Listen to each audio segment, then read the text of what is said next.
ถ้าในกรณีที่ว่าบ่ได้ทานเนาะเช็คเบิ่ง Facebook ก็บ่ได้ทานหรืออาจจะตั้งค่าที่แบบว่ามันบ่สำเร็จถ้าในกรณีที่ว่าบ่ได้ทานผ่านเฉพาะดาวหรือตัวอื่นโดยที่บ่แม่นตัวการสร้างรายได้จากเนื้อหาตัวนี้คือบ่ต้องไปเฮ็ดหยังและบ่จำเป็นต้องไปตั้งค่าหยังเด้อเพราะว่าเวลาที่เฮาผ่านจากดาวเฮาสามารถที่จะตั้งค่าได้ทุกอย่าง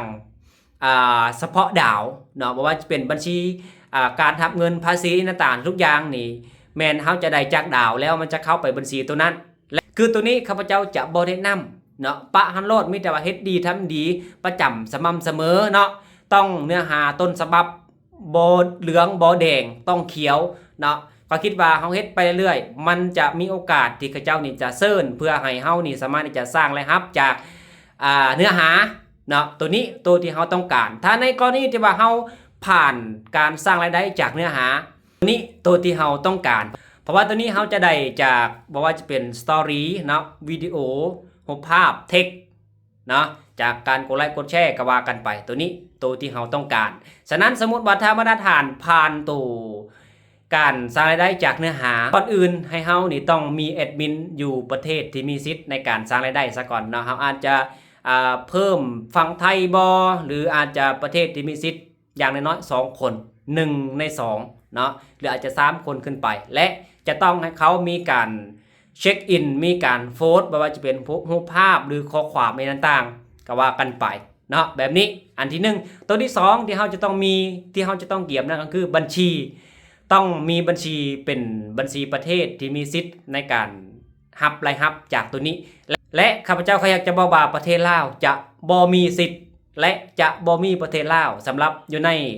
เครื่องมือตัวนี้ฉะนั้นเฮาจำเป็นที่สุดที่จะต้องมีบัญชีต่างประเทศเป็นประเทศที่มีสิทธิ์ในการรับรายรับจาก Facebook เนาะเช่นว่าประเทศไทยเฮาจะต้องมีบัญชีประเทศไทยนั้นหมายความว่าการที่เฮาจะผ่านเกณฑ์การที่เฮาจะได้รับคำเชิญถ้าเฮาเฮ็ดดีทำดีคอนเทนต์ต้นฉบับเนาะบ่มีแดงบ่มีเหลืองสภาพ Facebook ของเฮาดีเขียวเนาะโอกาสที่เขาเจ้าจะ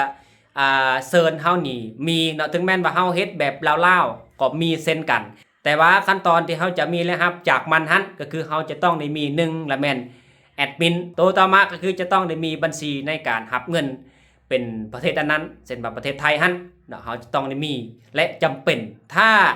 ขาด2อย่างนี้แม่นบ่มีสิทธิ์ในการสร้างรายรับและมีรายรับจากสตอรี่จากรูปภาพจากวิดีโอ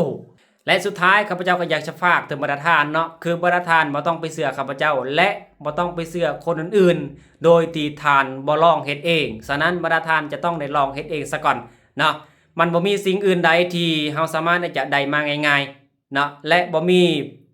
คนใดที่ประสบผลสำเร็จโดยที่บ่มีการลงทุนฉะนั้นทุกอย่างมันจะต้องได้ศึกษาเรียนรู้และมีการลงทุนอาจจะลงทุนในความรู้อาจจะลงทุนในเหือแฮงหรือ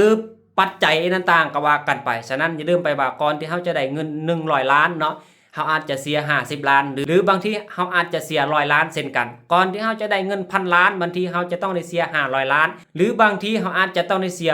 1,500ล้าน